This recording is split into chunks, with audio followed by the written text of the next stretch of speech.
The sun was just beginning to dip behind the cliffs of Malibu, casting golden streaks across the Pacific when the shot was taken. A single photograph, grainy but unmistakably damning, exploded across social media like wildfire. There, on the deck of a private beachfront estate, stood none other than Matthew McConaughey, shirtless, barefoot, drink in hand, leaning a little too close to a stunning brunette who looked young enough to be his daughter.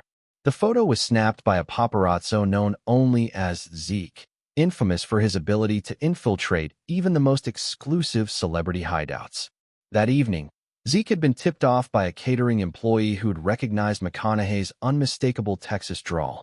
What Zeke didn't expect was to witness something that would ignite a national frenzy. By midnight, the image had been picked up by TMZ, News, and the Daily Mail. Headlines screamed, "Matthew McConaughey cozying up to 23-year-old model in Malibu mansion." The woman's identity was soon revealed: Isla Hart, an up-and-coming Instagram model and aspiring actress with a reputation for dating older celebrities, though none quite as A-list as McConaughey. America was in shock. McConaughey, the Oscar-winning actor known for his philosophical charm, his devotion to his wife Camila Alves, and his image as the cool family man, was now the center of a tabloid tornado. People demanded answers.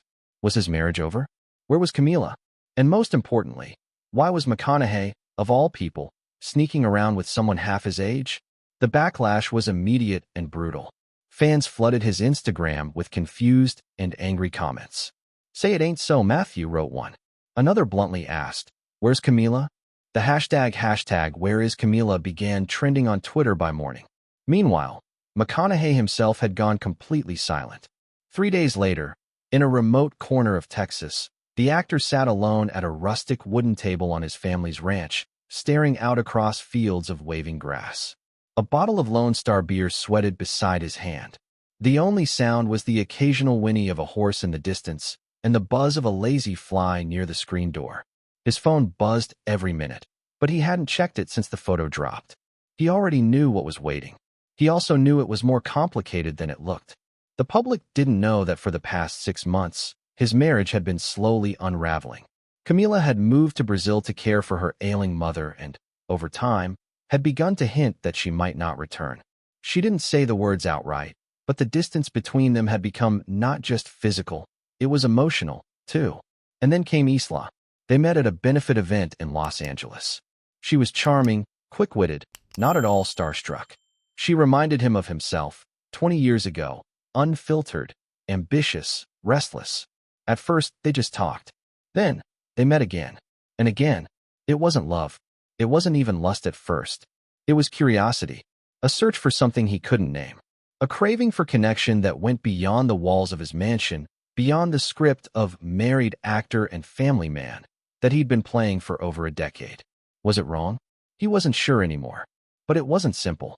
Not in the way people thought. Still, he hadn't expected to be caught. Back in Los Angeles, Isla Hart was holed up in a West Hollywood hotel, crying into her phone while fielding calls from agents, bloggers, and brand managers. She had gained over 1 million new followers overnight, but it didn't feel like a win.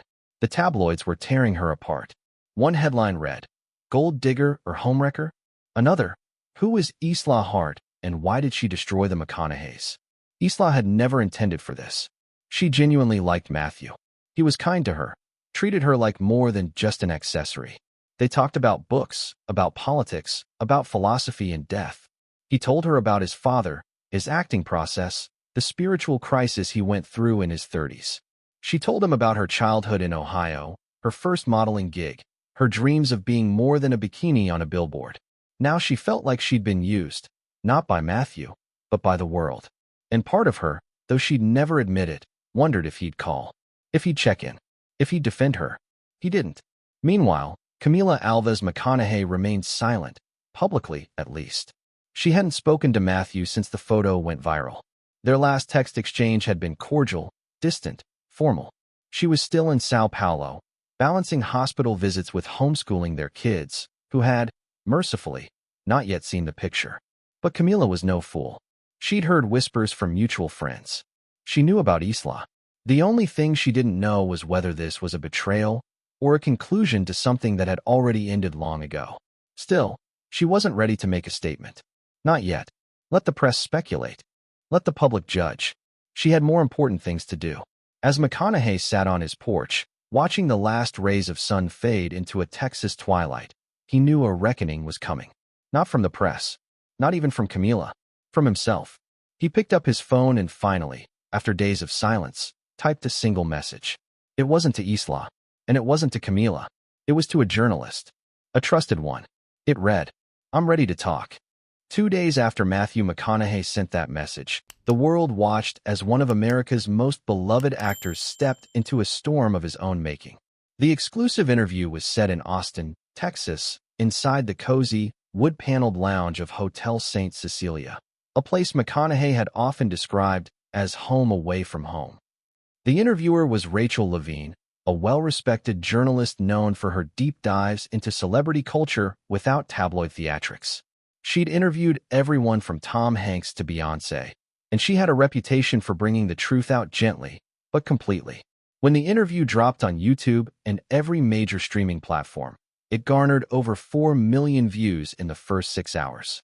The screen faded in from black. McConaughey sat across from Rachel, wearing a linen shirt, unbuttoned at the collar, sleeves rolled.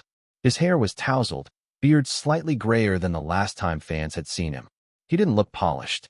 He looked tired, honest, real. Rachel didn't waste time. "Matthew," she began, her voice soft but direct. "The photo that surfaced last week, it shocked your fans. It surprised the world. But it wasn't just about a picture. It was about what it represented. Are you ready to tell people what's really been going on?" He exhaled, long and heavy. "Yeah," he said. "I think it's time." Over the next hour, McConaughey unraveled the story behind the photograph and behind the carefully curated life that had, until now, looked perfect on Instagram and red carpets. He spoke of his marriage to Camila with reverence. "We built something beautiful together. We raised 3 incredible kids. But people grow. Time changes us. And sometimes, distance doesn't just happen in miles." He didn't blame her. He didn't frame himself as a victim. We were living in different countries. I was in LA, trying to rediscover who I was after a career slump. She was in Brazil, doing something more important than movies, taking care of family. And somewhere along the way, we stopped checking in with each other. Then came Isla. He looked directly into the camera. "I didn't plan on meeting anyone. Isla came into my life unexpectedly. And no, I wasn't looking for some fling with a young model. We talked. We connected. That connection got complicated." Rachel leaned in. "Are you in love with her?" McConaughey paused. "No," he said. "But I cared about her more than I should have, given the state of my marriage." He admitted the relationship was intimate, but brief. He never called it an affair. It wasn't betrayal in the classic sense. But it was selfish. "I should have been braver. Braver to end one chapter before opening another." The world exploded. Twitter, Reddit, cable news, everyone had a take. Some called him a coward. Others praised him for his vulnerability. Camila still remained silent, but someone from her camp told People magazine that she'd watched the interview and found it respectful, if late. Meanwhile, Isla Hart had her own moment of reckoning.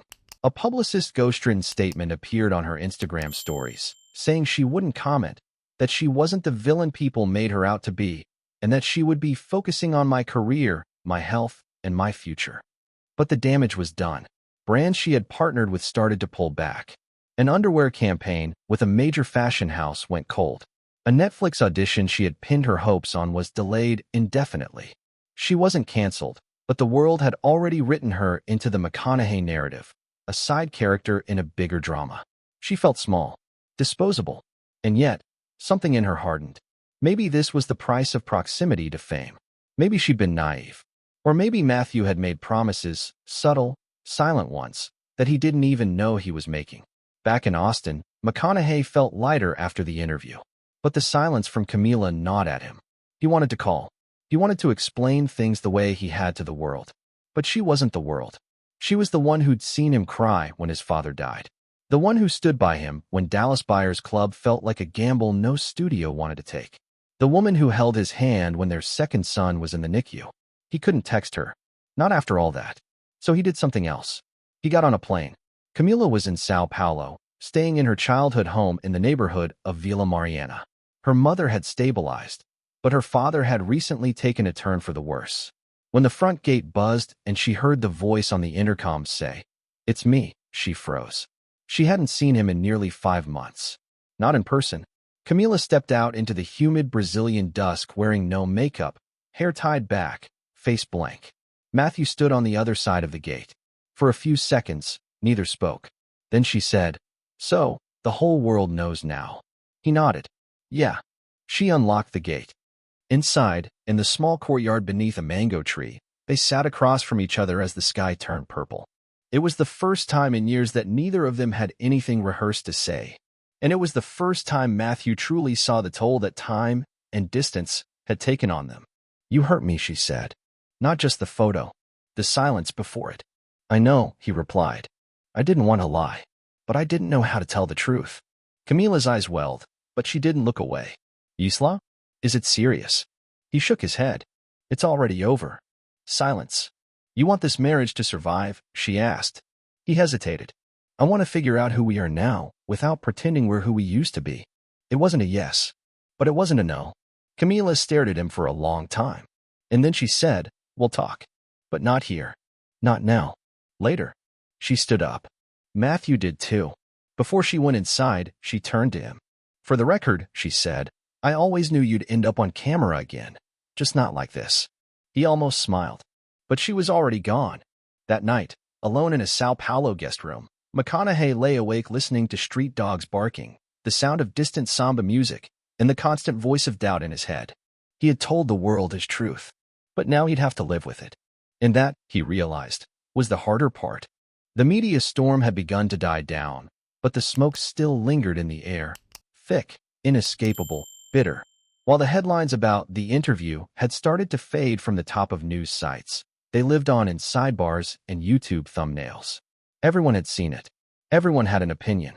But now, the public turned its attention to a deeper question. What comes after confession?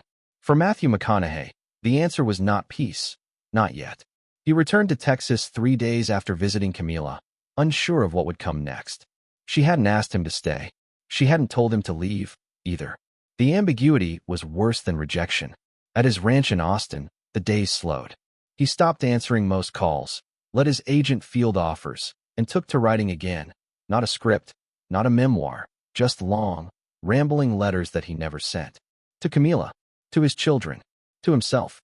He found solace in ritual, waking at dawn, feeding the horses, brewing strong cowboy coffee, walking barefoot in the dewy grass. There was something primal about the way the land didn't care who he was. It didn't judge him. It didn't ask for an explanation. It just was. Still, he couldn't stop checking Isla's Instagram. Her posts had slowed, but she hadn't disappeared.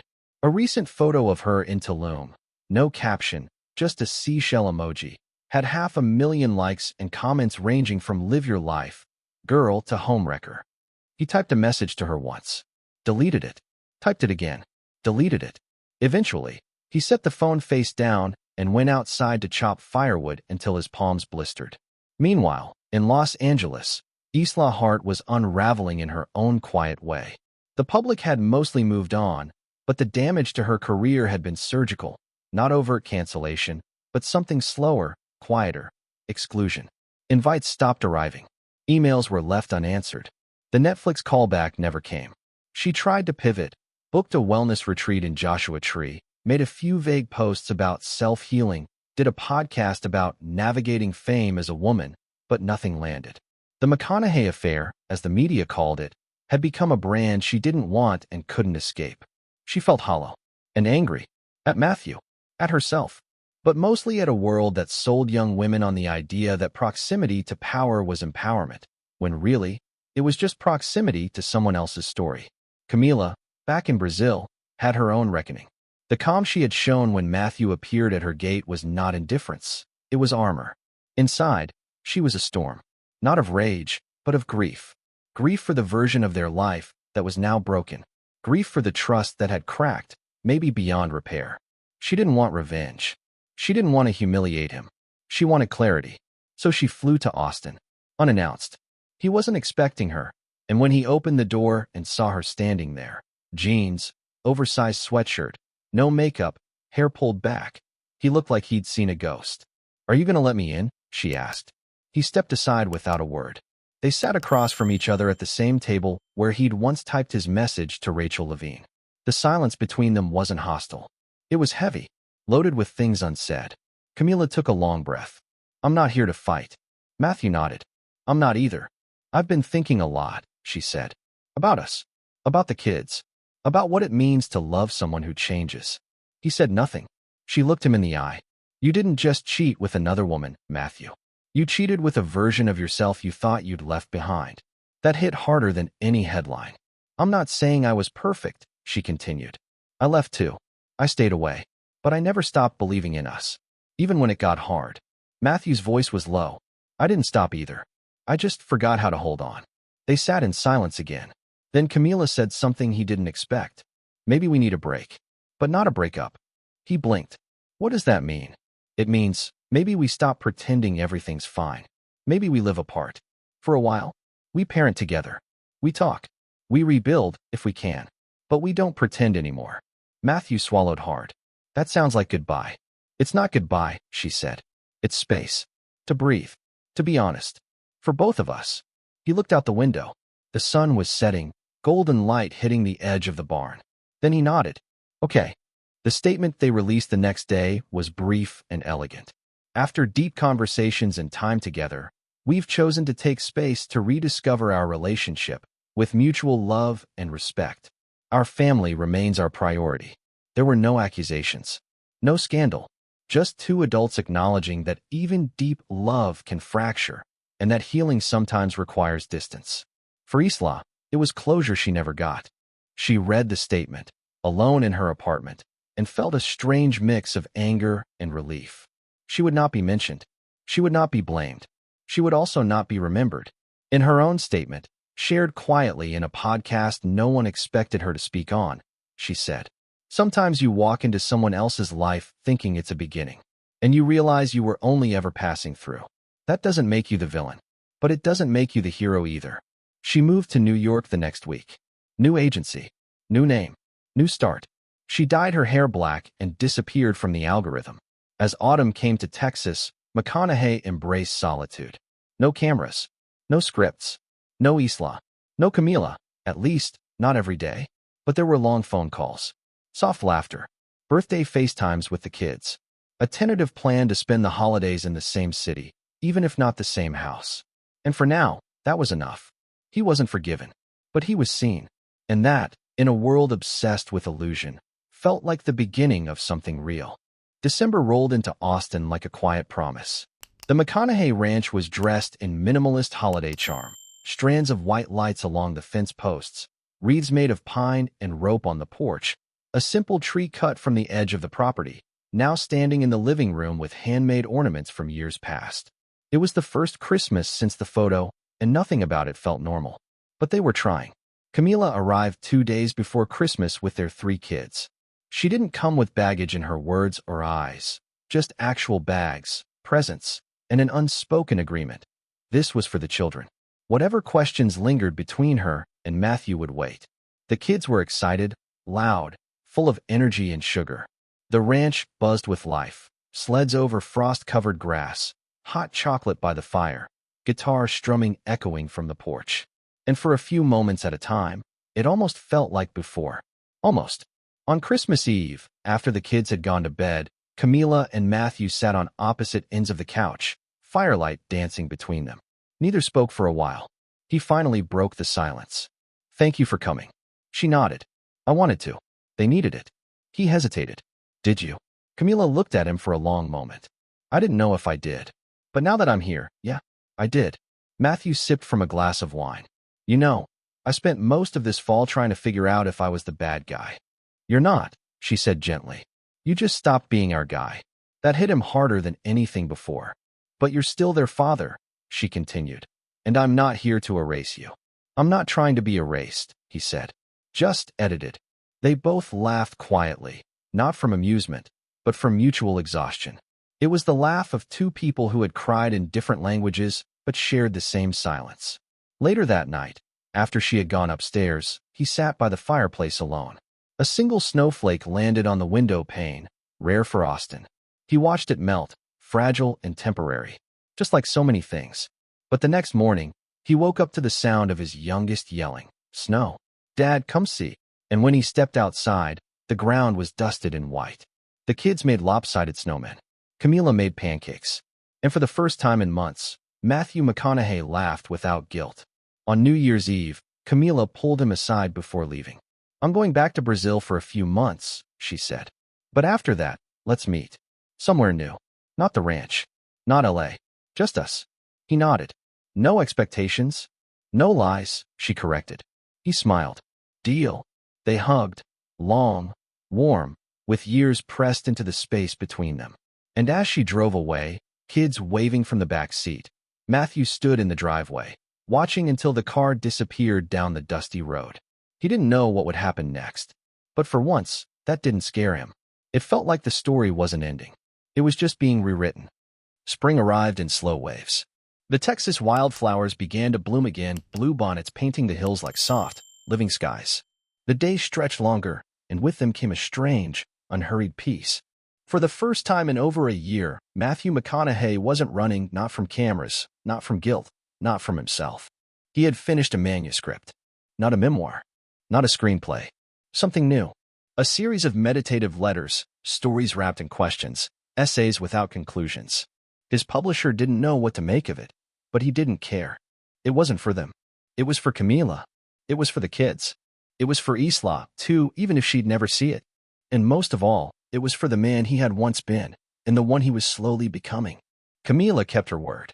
In April, she texted him a location, Lisbon. It was neutral ground. Neither of them had history there. No shared memories. No ghosts in the walls. He booked the flight without hesitation. They met at a cafe overlooking the Tagus River. She wore a long linen dress and sunglasses. He wore jeans and a denim shirt, blending into the crowd like any traveler. And for a moment, it felt like their first meeting again, two strangers orbiting the possibility of something meaningful. They didn't talk about Isla. They didn't rehash the past. They talked about books. About the kids. About what silence had taught them. And then, without ceremony, Camila said, "I think I can fall in love with you again. But not if you're still trying to be who you were. I want the you who's figuring it out." Matthew took her hand across the table. "That's the only me I've got now." It wasn't a reconciliation. It wasn't a reset. It was a beginning. Back in New York, Isla Hart was on set. Not for a film. For a campaign, one she produced herself. A new fashion line focused on sustainability, funded by an angel investor who admired how she navigated the storm. She was no longer trying to be someone else's story. She was writing her own. She still received questions. About him. About that photo. She never answered them. But one day, during a Q&A, a fan asked, "Do you regret any of it?" She thought for a second and replied, "I regret the silence. Not the moment." And that was all she said. By summer, the narrative had changed. There were no more headlines. No more speculation. Only life, quiet, ordinary, human. Camila and Matthew weren't back together, but they were closer than they had been in years. Sometimes she stayed at the ranch. Sometimes she didn't. The kids didn't ask why. They just accepted that love could stretch and still hold. Matthew, for his part, had learned to sit in uncertainty. He didn't need to be the hero. He didn't need to be adored. He just needed to be present. He still got stopped in grocery stores. People still whispered when he walked by. But the questions were softer now. Less about scandal. More about life. One man asked, "How'd you survive all that?" Matthew chuckled. "Didn't try to," he said. "Just let it change me." And so the story ended, not with a grand romantic gesture, or a viral moment, or a final scene. Just with a man on his porch, watching the horizon. A glass of iced tea in hand. A notebook on his lap. And a quiet hope that the next chapter, whatever it was, would be written in truth, not illusion. Because sometimes, the most dramatic comeback is learning how to stay.